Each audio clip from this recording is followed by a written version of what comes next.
Not very different performances. Both halves were in control, how we wanted it. Very similar to the first half in Vancouver a week ago.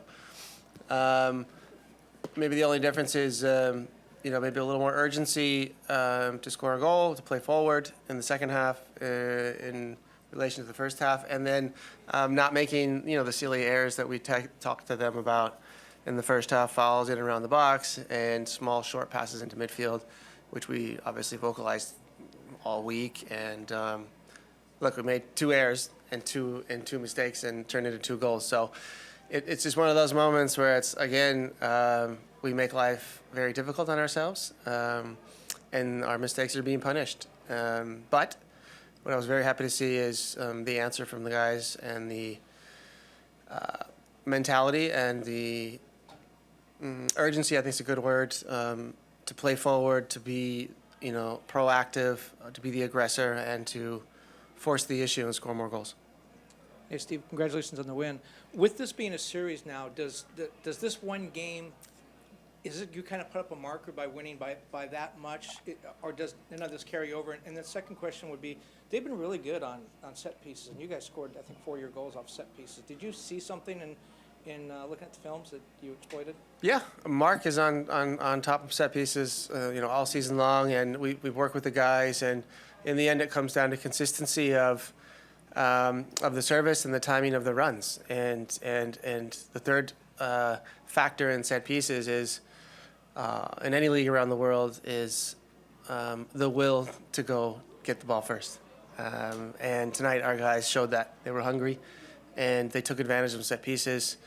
Obviously, the coaching from Mark in that regards, putting the guys in the right spot and making sure that the service is there too.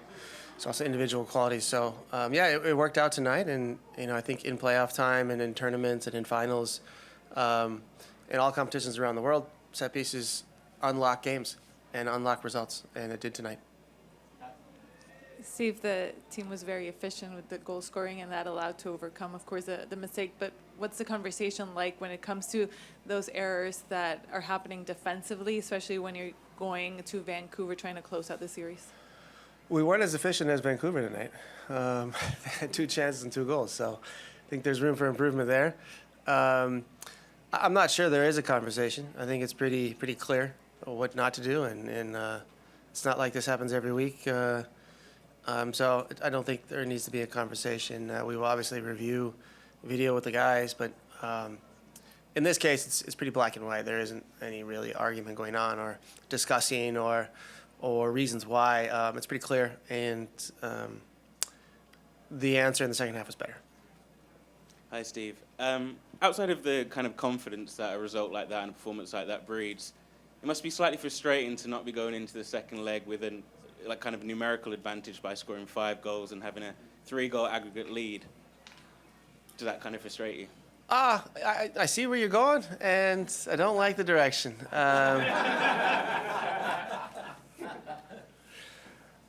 Yeah, look, we all knew what was at stake prior to, sometime this summer, the new format was revealed to us. So everybody understands the format going into it, so I think we'll just keep it at that, and we'll try to win another game there, even if it means penalties. But that is what it is. I would love for members of the media to have an open discussion and put their opinions out there.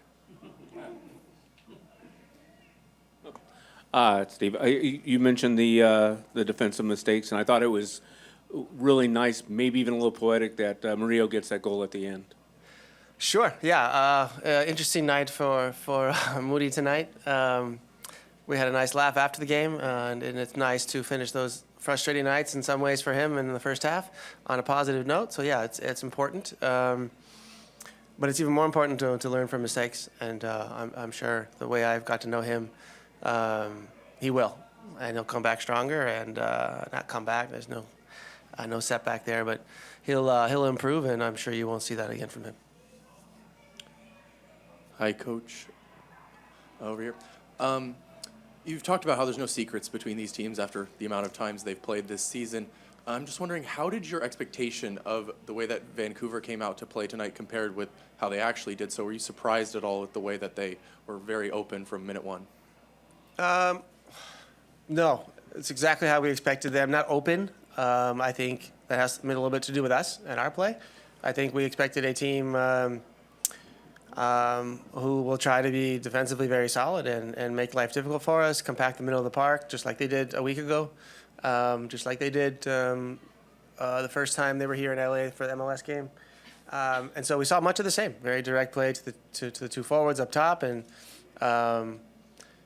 to try to catch us on counters and set pieces. So we expected that, and that's what we got. I think our answers with the ball were tonight a little better than they were in Vancouver a week ago, and that's what we'll look to improve on next week. Hi, Steve. Earlier on in the regular season, you were preaching us patience, waiting for the attacking style football to be unlocked, waiting for the team to click. What has been the secret these past few matches? Like, what is it that clicked for them? What do you think changed? You said the answer in your question: patience. And I think I can definitely repeat what I've already told everybody is, working with players and upping the frequency of moments in front of goal and moments in and around the box and moments in the final third. So pure repetition in training is one way to help. Gain confidence for players, just give them a few more looks. The other way is just start enjoying the game again, putting a smile on your face, and playing with passion and enjoyment, and not treating this like a job where we're nervous for every touch or play or pass. It's a game we've all played since we were children, and in some ways that is the easiest way to improve performances and go try to enjoy the game again. And I have seen some smiles on some faces tonight and in previous weeks, so that is a step in the right direction. It is not all fun and games, but it is certainly an important element to the game the way I interpret it. Steve, from a serious perspective, you guys have grabbed now the advantage. What do you make of the second match here, knowing that, hey, we're coming back home if it doesn't go our way? What's the sense and the message to the group? And also, how do you not treat this like you guys won and, your job's done? Because the job's not finished. Certainly, we would love to end the series in Vancouver, and that'll be our objective. We want to go out and play the exact same way we play here. And I'm 100% positive Vancouver will play a little more aggressively and try to press us a little more like they did when they were down tonight. And I expect that from minute one. But we want to play the same way, and we would prefer a similar result. One goal advantage would be enough. But, it was our objective to end the series there. Over here, hey Steve. When you speak to the team, when you go into these playoffs, is it from a standpoint of we're the champs, we're trying to defend this, or is it this is an entirely new season, new journey, new adventure, trying to win it, like it was the first time? Yeah, I think the latter. I think makes more sense. The only comfort you have by winning it last year is that you can do it. But we certainly don't use that as a sense of false confidence or anything like that, or false sense of motivation. For us, it's a new team, certainly, with different impulses, with different buttons that we coaches can push at certain times. They have a different sense of motivation about them, a different core, and so yes, it's a completely new journey, and. What I can share with the group and what a little over half the team can share with the ones who weren't there last year, it's worth it. It's worth it putting in the effort and holding on to what is good after a very long and tedious season for another, hopefully only 4 games. Steve, next match will be 50 on the season for you guys. Is there any thought of rest or rotation or anything, or is it just all hands on deck, full speed ahead from here on out? Yeah, no need for that. There's plenty of rest in between games. It's a full week, so there's no need for rotations unless we feel tactically that gives us an advantage, or for whatever reason, a player who didn't start tonight, their attributes are better suited for this game in Vancouver. But rotation going on for loading purposes. If you guys, go the distance, 3 games, it will be about 2 weeks between to finish the series. How do you keep your players on track so they don't take their foot off the pedal for like the next 2 weeks?